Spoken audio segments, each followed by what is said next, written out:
Senhoras e senhores, estava pensando, mas tenho 40 anos. Eu sou da época do GEL. Você lembra do GEL? Colégio GEL. Rapaz, tinha um colégio aqui em Fortaleza que era. Pensa um colégio medonho. E grande, eram os alunos tudo querendo entrar dentro e os pais querendo juntar dinheiro para pagar e tal. Quebrou. Ou vanta, né? É isso. Mas diz que tem aprendizado, né, nesse negócio. E quando a empresa grande, medonha quebra, tem aprendizado. Para todo mundo, para quem quebra, para os outros, para quem enxerga, enfim, para quem está do lado de fora. Diz a lenda, né? Então pronto. Vamos ver.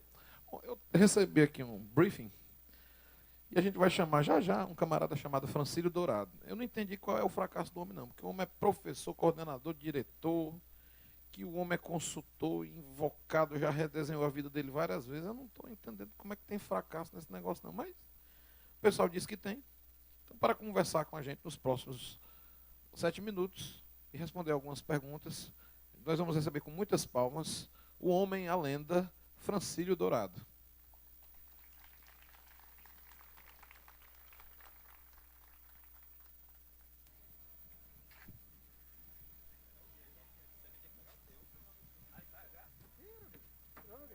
Boa noite. Cara, como é que a gente faz esse negócio para fazer rir? A gente disseram que tinha que fazer brincadeira, porque vocês tinham que rir, né? Essa aula eu faltei, tá?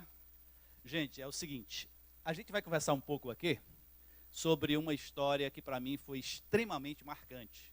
Eu tentarei ser simples, breve e objetivo, porque é muita coisa para falar em pouco tempo. Quando é que começa a contar o tempo? É quando aparecer a primeira tela? É, não começou ainda não, apareceu a primeira tela ainda? Oi! Não começou ainda não apareceu a tela ainda não, estou esperando. Ah, sim. Existe uma palavra que foi importada da física chamada resiliência. Eu falo isso com propriedade porque durante mais de 30 anos fui professor de física. Sou professor desde os 17 anos, então professor para mim é uma paixão. Mas que a sociologia importou de lá. A física dizia que resiliência é a capacidade que os materiais têm de reagir de uma maneira positiva e voltar ao estado normal após sofrer pressão, alguma força de pressão, alguma compressão que seja. Não é? Existem materiais que são mais resilientes do que outros. Sempre usa-se o bambu como referência, porque o bambu é uma madeira que você verga, mas não quebra, ela volta e fica de pé. A sociologia importou para isso, como resiliência, uma capacidade que algumas pessoas têm de aprender com os problemas, de sofrer e aprender com os problemas, e mudar o seu comportamento a partir disso. E exatamente na virada do milênio, entre o velho e o novo milênio, do ano 2000 para o ano 2001, eu experimentei na carne essa história de uma maneira muito simples e interessante. Naquela época, me aconteceu uma coisa que marcou muito, 3 fatos me marcaram muito naquela época. O primeiro deles foi, eu tinha até então um casamento que durou cerca de 21 anos.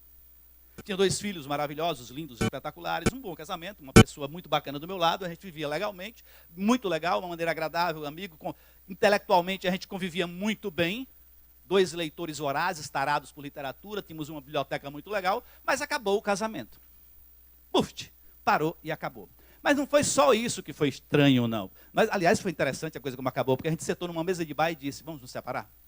Até agora a gente é muito amigo. A gente vai acabar brigando. Antes que a gente comece a brigar, vamos nos separar. E a outra coisa mais marcante foi exatamente essa. No dia 15 de novembro de 2000, o professor Francílio Dourado, meu pai, teve um AVC hemorrágico. Ele era minha grande experiência de vida, minha paixão. Tudo que eu fiz pela primeira vez na vida, fiz com o papai. Desde o primeiro gole de cerveja até a primeira namorada daqueles ambientes que a gente não podia andar. Entendeu? Então, o primeiro cabaré que eu fui foi com o papai, ele que me levou. Então, ele dizia pra gente que a vida é preciso que seja vivida de uma maneira inteira, intensa, cada momento, seja ele qual for. E eu o seguia religiosamente, era apaixonado por ele. Ele passou 1 ano vegetando numa cama. Eu abandonei a minha escola, o GEL, e fui cuidar do papai durante esse ano. E nesse período, eu tentei mudar o meu jeito de pensar sobre a vida. Quando eu voltei para a escola, a gente estava com uma inadimplência de 52%. Mas não era só isso que fazia com que a gente não resistisse. Os problemas eram bem maiores do que aquele, porque a escola tinha sido uma escola que tinha crescido de uma maneira muito efervescente, muito quente, porque ela surgiu numa época muito interessante para esse país. Ela surgiu no início dos anos 80, época em que o Brasil passava por um processo de redemocratização, em que as pessoas começavam a perceber que eram capazes de poder falar e de conviver, e as escolas eram todas do passado.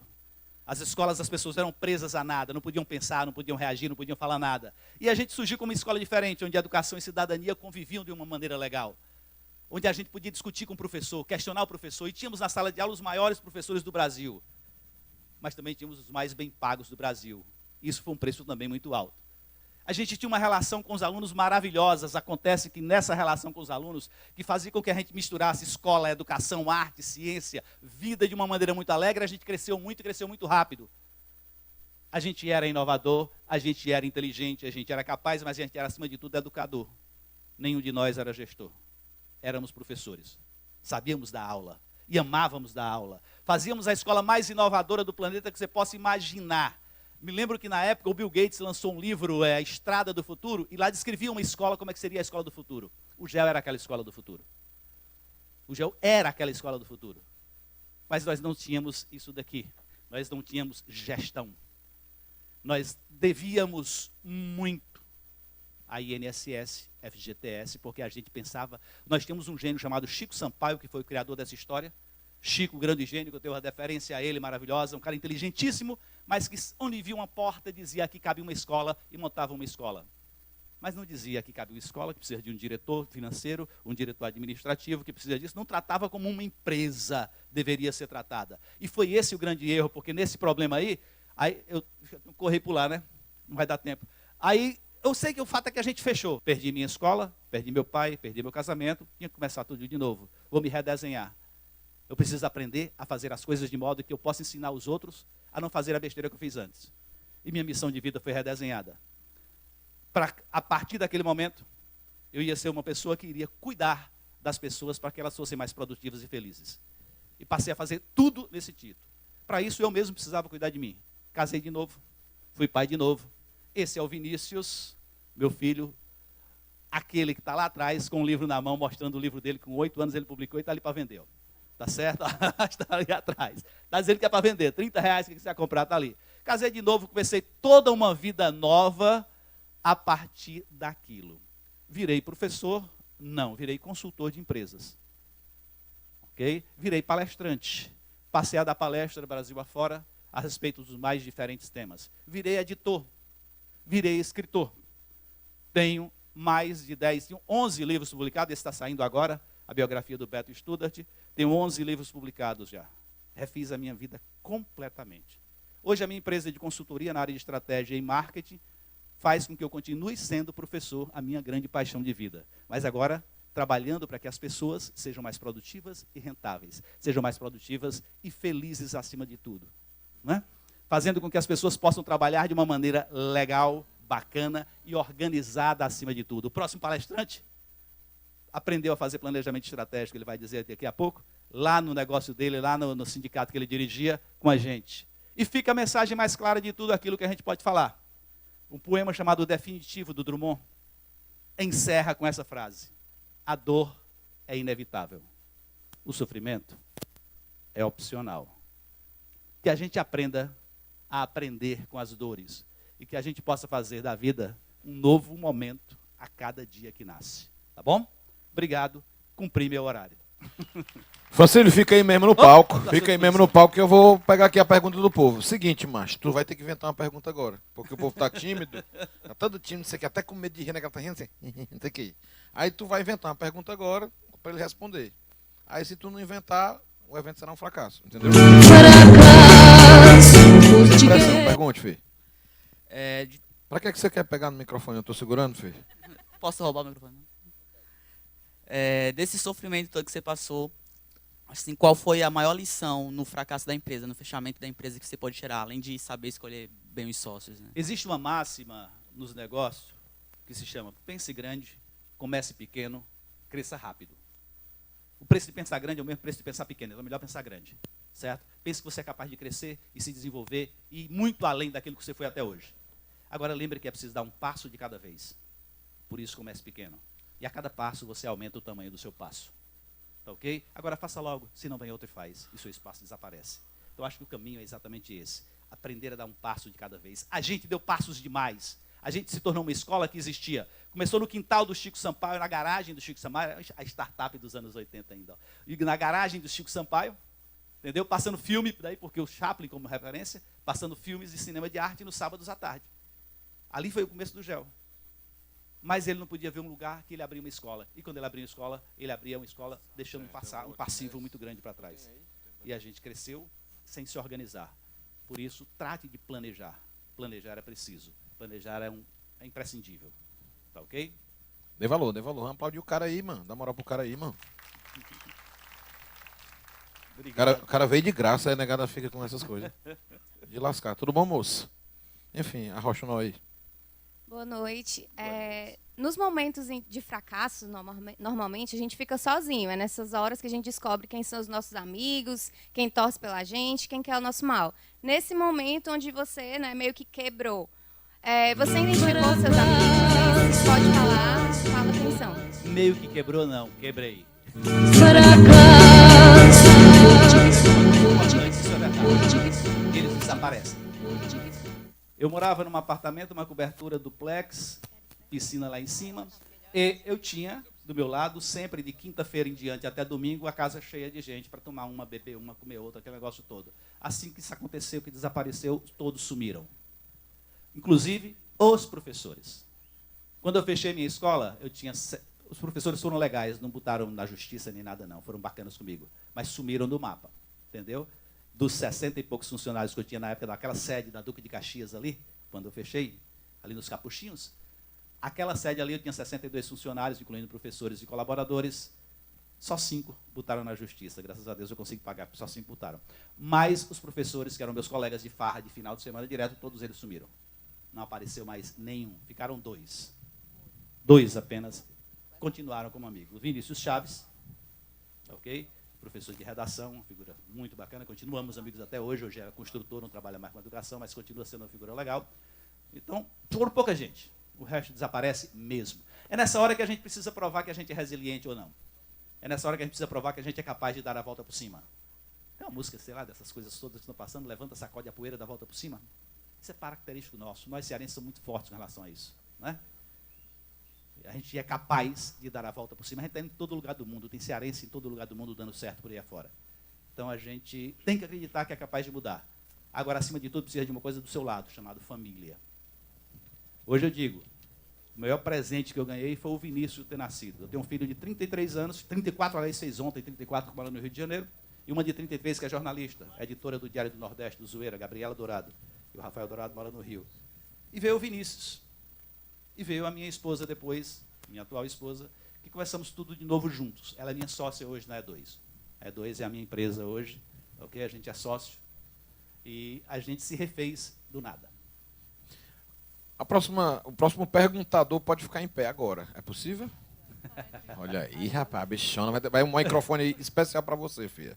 E aí você fala bem direitinho, porque você vai ser filmada, entendeu? Ai, ai. Vai passar em todos os lugares do mundo, viu? Olha, tem um homem passando com a água. Vai lá, deixa lá.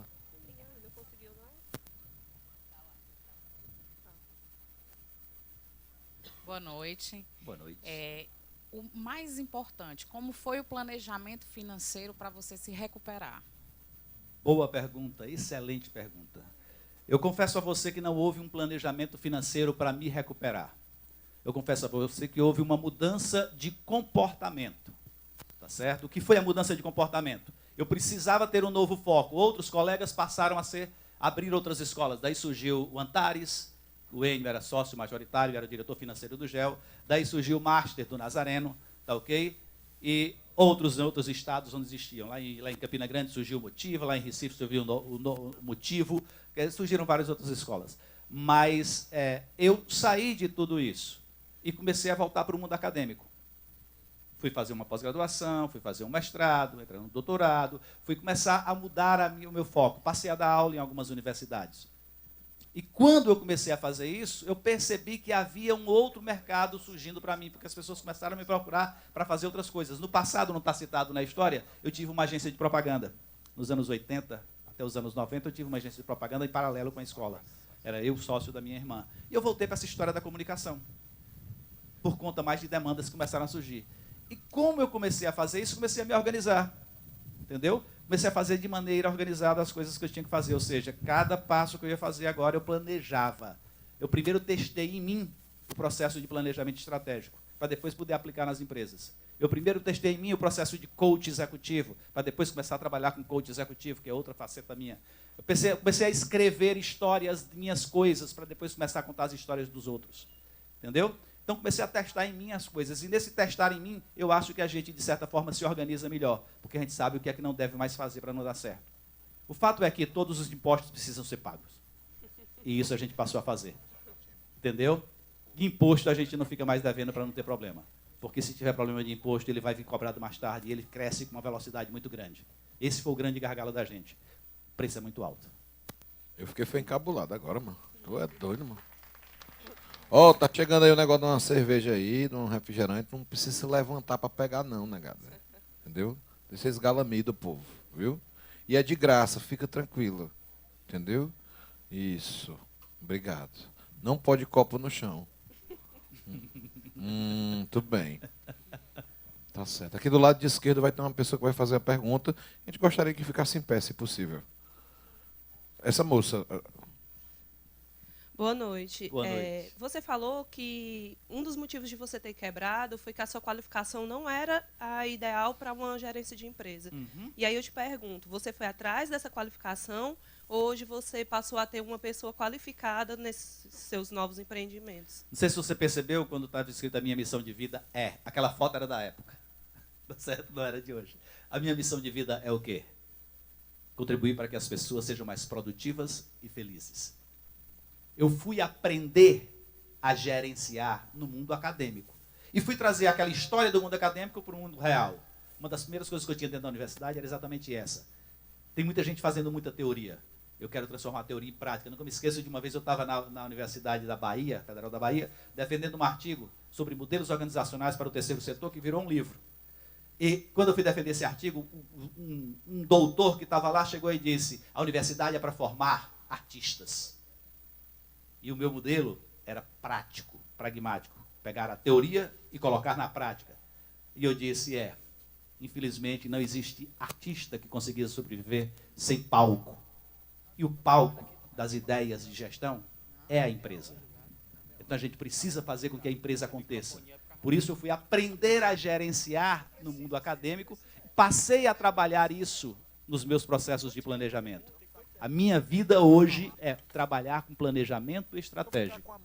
Para quê? Para que as pessoas não passem por aquilo que eu passei. Para que as empresas não passem por aquilo que eu passei. Eu não voltei a ser empresário com aquela ganância que a gente tinha no começo. Eu voltei a ser consultor de empresas, com o propósito de corrigir, de abrir caminho para que as pessoas possam, a partir de agora, pelo menos para mim, a partir de agora, no meu universo, naqueles que eu tenho contato, passarem a ter a gestão das suas empresas de uma maneira organizada, focada no seu negócio e focada na sua estrutura organizacional. O modelo de negócio tem que ser coerente com o mercado e com as suas competências. Então, eu trabalho com as pessoas para que as competências delas possam ser desenvolvidas. O meu papel agora passou a ser para dentro das empresas, me dá para isso. E com isso eu me mantenho, claro, porque cobro por isso. Ok? Eu queria ouvir uma pergunta do Davi agora. Não, mas eu vou dar o microfone para você, filho. Tem isso não. Francílio, nessa sua saga, teve algum conselho que você ouviu, não deu atenção e que hoje você daria? Que normalmente a pessoa escuta, mas na hora é dono de si, é jovem, todo cheio de conhecimento, capacidade. Teve algum conselho que você ouviu que hoje você... Cara, tem algumas coisas que são interessantes, Davi. Essa pergunta é cruel, mas tem algumas coisas interessantes. Na época em que eu fui ser pai, eu fui estudar muita coisa de psicologia, porque eu queria ser pai, eu precisava me preparar para ser pai. Eu me lembro bem que das coisas de psicologia que eu comecei a ler, eu acabei lendo um livro que não tinha nada a ver com o negócio de ser pai, chamado Sem Tesão Não Há Solução. Certo? E aquilo ficou marcado em mim. Tudo que você for fazer, faça com tesão. Tesão significa, não é nada de sexual, é paixão, é vontade, é desejo, é garra, é gana, é querer fazer. Faça. Tá ok? E aquilo ficou muito marcado em mim em outros momentos da vida, porque tudo que eu faço, desde que eu me entendo por gente, é com muito tesão, é com muita vontade. Se a gente tiver vontade, garra e, acima de tudo, aí vem aquela outra história do velho Peter Drucker, quem estudou administração conhece muito bem, né? Quando ele diz para a gente, planejamento não diz respeito a decisões futuras, mas a implicações futuras de decisões presentes. Tá ok? Os problemas que a gente vai ter é fruto do que a gente está fazendo agora.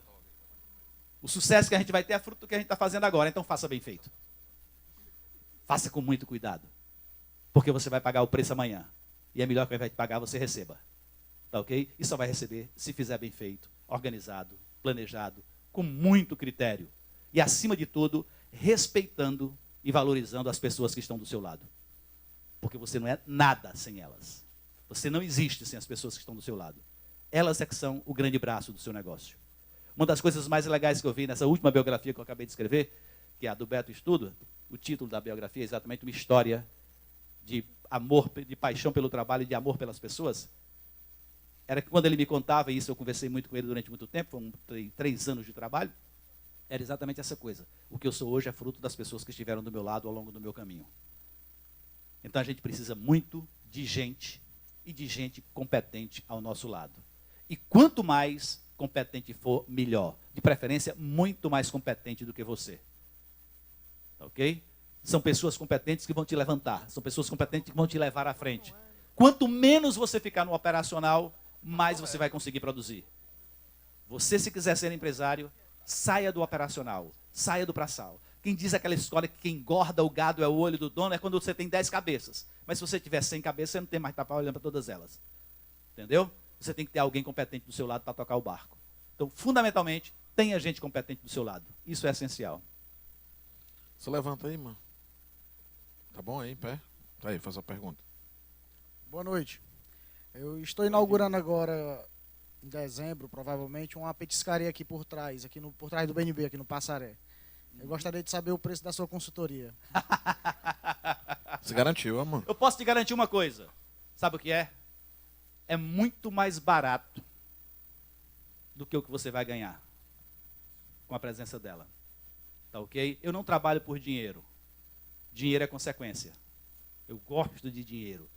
Eu gosto de gastar dinheiro. Como diz o grande filósofo Falcão, dinheiro não é tudo, mas é 100%, né? Então, eu acho que é importante a gente tê-lo para poder gastá-lo e gastá-lo bem. Mas eu não tenho como dizer para você quanto é que vai custar a sua consultoria. Eu tenho que conversar com você e conhecer você. Tá certo? Te garanto uma coisa. Não é o dinheiro que vai resolver seu problema. É o seu trabalho. É a forma como você trabalha. É a forma como você conduz o seu negócio. A forma como você gerencia o seu negócio. Se tiver critério, se respeitar os processos, se respeitar as pessoas e valorizar as pessoas, se respeitar acima de tudo o cliente e fizer com que ele se sinta feliz ao seu lado, ninguém lhe segura. A gente vai dar próximo encontro aqui, está recebendo a pizza que tu está trazendo e não essa que aqui está. Porque certamente será melhor e mais atraente. Aí, Ok? mano, dei valor. Posso fazer uma pergunta? Rapaz, me diga uma coisa. Não sei se eu pergunto, eu estou até meio encabulado. Olha, o assim. Vinícius batendo foto minha aqui. O Vinícius é o teu menino, né? É, sim. Me diga uma coisa. Por que é que o GEL se tornou tão grande? O GEL, tantos colégios foram inaugurados, foram Legal. criados naquela época, e por que é que só o GEL ficou gigantesco? Porque as pessoas que trabalhavam no GEL eram apaixonadas. Acima de tudo, apaixonadas por aquilo que faziam. Alguém aqui foi aluno do GEL? Alguém foi? É porque já são 15 anos que fechou, né? Então, mas quem foi aluno do GEL, era ou não era apaixonante estudar ali? Diga, minha amiga. Era ou não era? Era um tesão estudar naquela escola. Porque os professores eram alegres, eram felizes. Também ganhavam muito bem para aquilo, né? Então, mas eles eram bem pagos, eram alegres, eram felizes. E trabalhavam, eram, acima de tudo, competentes. Mas acontece o seguinte, a gente tinha na frente um cara chamado Chico Sampaio, que era um visionário e maluco.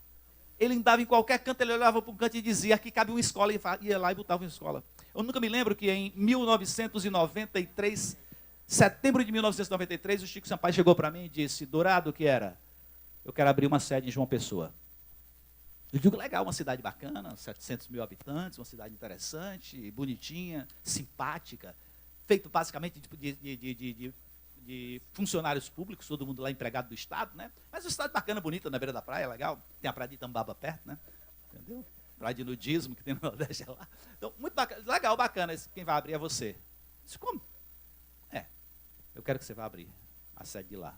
Eu digo, mas Chico, porque eu estou bem, o cursinho está legal, está bacana, está crescendo muito, estou com taxa de crescimento de mais de 20%. Ele disse, não, eu quero que você vá abrir aquela sede lá. Eu digo, como? E quando é que você quer? Rapaz, amanhã.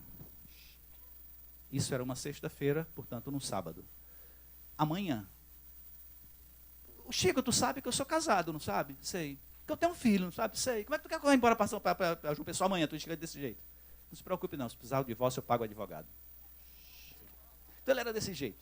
E eu fui lá, e ainda hoje existe, é a maior escola da Paraíba ainda hoje. Né? Mudou de dono, de administração, tudo, mas ainda hoje existe. É uma puta de uma escola. Muito legal. Então, ele tinha essa coisa de sair abrindo escola em tudo quanto é canto. Então, de Belém do Pará ao Vale do São Francisco, todas as grandes cidades do Norte e Nordeste tinham uma sede do GEL. Nós tínhamos mais de 28 mil alunos. Entendeu? Então, ele cresceu por isso. Porque tinha um modelo desenhado, e é importante lembrar disso, tinha um modelo desenhado, tá ok? Tinha um projeto pedagógico fino, contextualizado, acima de tudo contextualizado, politicamente pensado para o momento que a gente vivia. Entendeu? Então ele surgiu no momento certo, da maneira certa, com as pessoas certas ali dentro. Então foi um fenômeno que foi. Infelizmente não tinha gestão. E sem gestão nada funciona. Opa, pergunta aqui. Pergunta também aqui. Rapidinho. Tá. Foram 3 fatores que você falou aí. Primeiro, uma expansão não pensada, mas você falou que tinha um planejamento para a expansão. Havia um planejamento para se expandir, havia um projeto, não havia. A expansão não foi pensada. Tudo bem, então tinha uma expansão, teve um sócio ladrão, foi o segundo fator, não sei se foi o primeiro ou o principal, e a falta de gestão. Qual dos 3, se é que um pode prevalecer em relação ao outro? Gestão. Gestão é fundamental. Vocês vão ver 2 outros palestrantes falando aqui, e eu não tenho dúvida que eles vão falar disso. Gestão é fundamental. Ou seja, respeito aos controles, respeito aos processos. Isso é que é fundamental para se ter sucesso. Crescer não significa criar estrutura para desenvolvimento, para sustentabilidade econômica do negócio. Tá legal? Porque você pode pagar um preço muito alto para crescer. Nós pagamos um preço muito alto para crescer. Então não importa crescer, entendeu? É preciso crescer de maneira organizada. Daí porque aquela brincadeira do pense grande, comece pequeno, cresça rápido. Um passo de cada vez. E a cada passo você aumenta o tamanho do seu passo. Porque aprendeu a caminhar. O poeta diz assim, né? Não é assim, meu amigo Haroldo? O poeta diz, caminhante não há caminho, faz-se caminho ao caminhar. Né? Então é preciso que a gente aprenda com o caminhar. E não que a gente se antecipe a ele. Ok? Pois não, meu irmão. Pronto. Baseado no que você falou, também significa que esse projeto de expansão, como ocorre com a Pague Menos e a Extra Farma, ela tem um caminho correto a ser seguido, certo? Em observação só para isso que você falou, mas a pergunta que eu queria fazer é assim: quando é que o empresário ou o empreendedor ele adquire a visão de que deve investir em pessoas para que essas pessoas consigam fazer a gestão do seu empreendimento? Porque tem muito cara que chega assim, não quero pagar caro porque aquele cara vai fazer uma coisa que eu posso fazer, e acaba centralizando tudo muito para si. Legal, cara. Que coisa boa você ter feito essa pergunta, porque isso acontece regularmente no mundo das empresas e eu vivo eles hoje cotidianamente. Não é? Muita gente é empreendedor, mas não é empresário. O empresário não pensa do jeito que você disse. O empreendedor que não se preparou para isso, pensa. E a grande maioria das empresas desse país nasceram, acho que do mundo todo, né, nasceram dessa forma. Né? Você teve uma grande ideia e de repente investiu nela, ou teve que sobreviver, encontrou uma saída e foi fazer alguma coisa e não se preparou para isso. E acha que você é capaz de tudo e você sabe de tudo daquele problema. Só que você esquece que para você crescer, você tem que ter visão de mercado. Tem que se preparar para o mercado. E o mercado é um bicho mutante que a toda hora é vivo, dinâmico demais e traz surpresas as mais absurdas possíveis.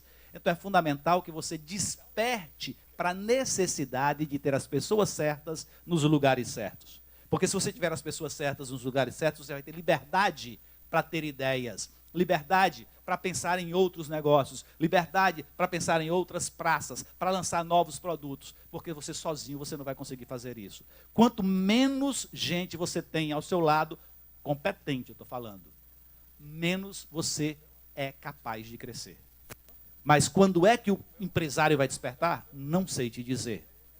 Minha missão hoje é provocar os empresários a despertarem para isso. Eu vivo onde entro, provocando as pessoas a lembrarem disso. Ok? Boa noite, tudo bem? Boa noite. Tudo ótimo. Sou ex-aluno do GEL, sou professor. Coisa boa. E eu fiquei curioso com a afirmação que o senhor utilizou de Bill Gates, a escola do futuro. Sim. Foi isso? Você deitando a sua cabeça no travesseiro, como você imaginaria o GEL hoje? Porque hoje nós não temos escola do futuro na nossa cidade. Cara, que legal. Não esperava por uma pergunta dessa. Que bacana. Mas eu te digo uma coisa, se a gente continuasse como escola, eu não tenho dúvida de que a gente seria uma escola muito mais antenada com as tecnologias do momento do que são as escolas que a gente tem hoje. Eu me lembro muito bem que há pouco tempo aconteceu comigo numa escola de Fortaleza, que eu não vou citar, em que o meu filho estava estudando lá e o Vinícius, ele é hiperativo, ele não sabe ficar quieto, ele não para. Entendeu? E por isso cria ambientes de indisciplina ao redor dele, inclusive, porque ele não consegue ficar quieto. E se a aula não for uma aula legal, ele se inquieta. E no GEL a aula era legal. Você lembra disso? Não era? A gente tinha uma equipe de professores que era muito leitora do mundo, muito atenta ao que estava acontecendo ao redor do mundo, ao redor da escola. Então a gente sabia de tudo o que estava acontecendo. Consequentemente, a gente estava sintonizado com a modernidade. Éramos uma escola moderna. Lembro do Arthur Bruno. Lembra do velho Arthur Bruno, que está por aí ainda, né? Éramos uma escola moderna. Então, o que acontece? Eu acho que se a gente tivesse continuado, hoje, todas as tecnologias de ensino que estão disponíveis no mundo, em qualquer lugar do mundo, a gente teria dentro dessa escola. Eu não tenho dúvida que isso aconteceria. E que hoje a gente continuaria sendo uma escola em que as pessoas se sentiam felizes dentro dela e não se sentiam presas, competindo umas com as outras, como tantas escolas fazem por aí.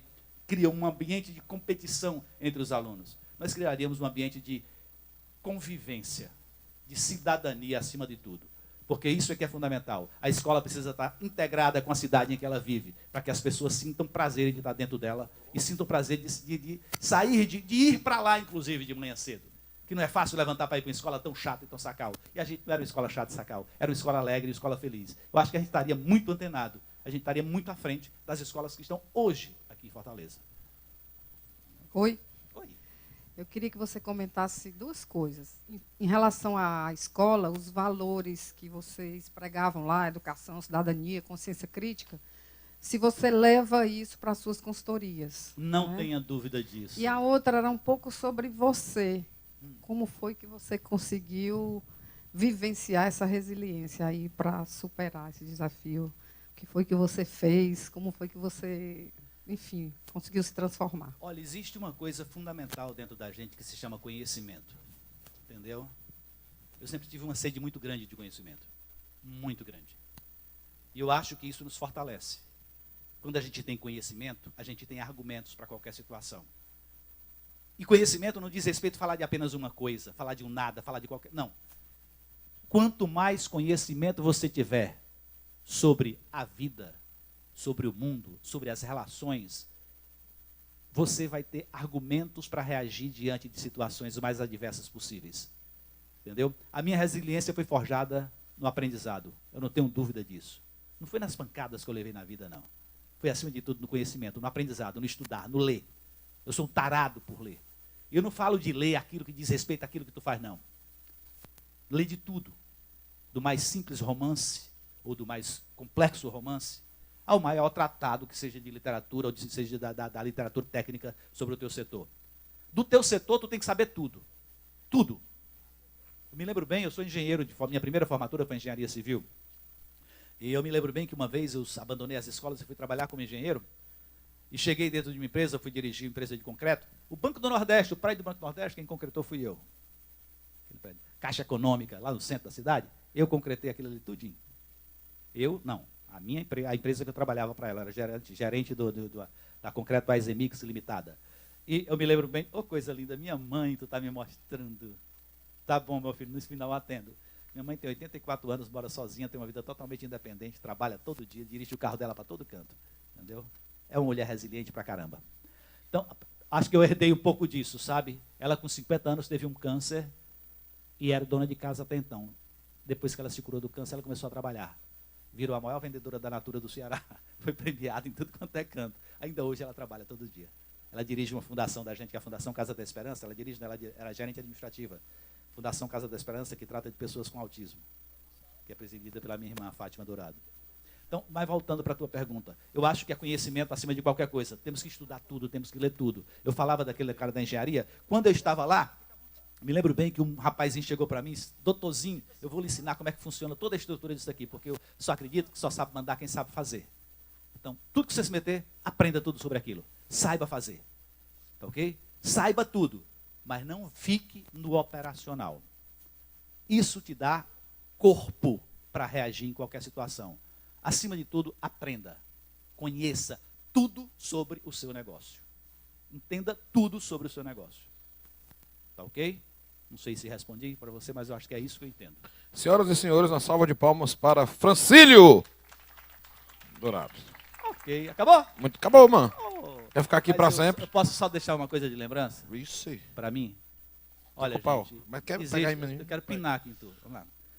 Não é muita vantagem, não, mas. Bora, filho. Olha, viu? Existe uma coisa que é fundamental. O poeta Gonzaguinha tem uma música que diz pra gente o seguinte: viver e não ter a vergonha de ser feliz. Cantar e cantar a beleza de ser um eterno aprendiz. Que a gente saiba ser feliz. E que a gente não pare de aprender. O resto, a gente leva. Obrigado, pessoal.